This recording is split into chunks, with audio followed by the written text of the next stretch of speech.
Junior assistant વિદ્યુત સહાયકની ભરતી 21-22માં આપણે કરવામાં આવી હતી।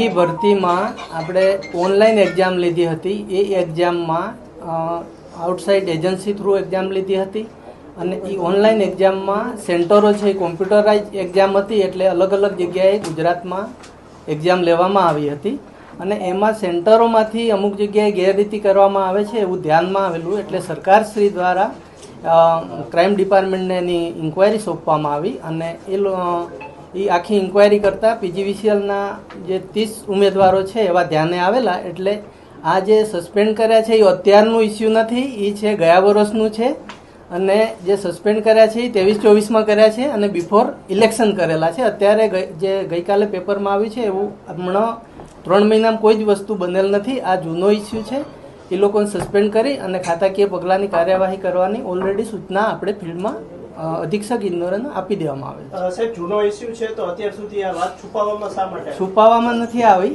એ વસ્તુ છે સસ્પેન્ડ કરી જ દીધા છે માર્ચ પહેલા। આ તો 23નું ઇસ્યુ છે, 23માં 11 જણા સસ્પેન્ડ કરેલા છે, 24માં કર્યા છે, બિફોર ઇલેક્શન કરેલા છે, અત્યારે કંઈ કરેલા જ નથી। તે વખતે જાહેર નહોતું કરવામાં આવ્યું? જાહેર પૂછવામાં આવે એટલે અમે આપી દે, કાલે પૂછવામાં આવ્યું તો અમે આપી દીધું, આપ અત્યારે પૂછવા આવ્યા છો તો અમે આપીએ જ છીએ, એમાં કઈ હાઈડ કરવાનું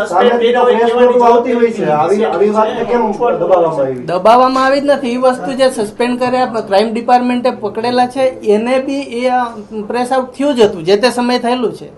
પીજીવીસીએલ ઓથોરિટી છે, ખરેખર પીજીવીસીએલ આ વસ્તુ જાહેર કરવી જોઈએ, પરંતુ અત્યારે જે પ્રકારે જાહેર થયું છે એનાથી એવું લાગે છે કે આ વસ્તુ પીજીવીસીએલ દ્વારા દબાવવામાં આવી છે, છુપાવવામાં આવી છે। દબાવવા માટેના કોઈ જ કારણો નથી, આખું ગવર્મેન્ટ શ્રીની સૂચનાથી ક્રાઇમ ડિપાર્ટમેન્ટ એની આખી ઇન્ક્વાયરી કરી અને એમાં જેમ જેમ એક સાથે 30 જણાનું રિપોર્ટિંગ આપણને નથી કરેલું, એક ઇન્ડિવિડ્યુઅલ 2-1-2-1 એવી રીતે આપેલા છે। આ 30નું લિસ્ટ તો અમે સમરાઇઝ ગઈકાલે પૂછવામાં આવ્યું ભાઈ આવું એમજીનું પેપરમાં આવી છે, તમારું કેમ નથી? તો અમે કીધું ભાઈ ઓલરેડી એક્શન લેવાઈ ગયા છે અને એક 30 એક સાથે નથી, 2-2 જેવી રીતે ધ્યાનમાં આવે એ રીતના છે। સસ્પેન્ડ કર્યા છે તો એ લોકોને ડિસમિસ કરવામાં આવશે કે ખાલી સસ્પેન્ડ કરીને પાછા? સસ્પેન્ડ કર્યા પછી એની ખાતાકીય કાર્યવાહી આગળ કરી અને આગળની કાર્યવાહી કરવામાં આવશે। બીજું આ વસ્તુ કોર્ટમાં બી પેન્ડિંગ છે, એટલે એ રીતનું આગળ કાર્યવાહી લીગલ અભિપ્રાય લઈને આગળ કાર્યવાહી કરવામાં આવશે।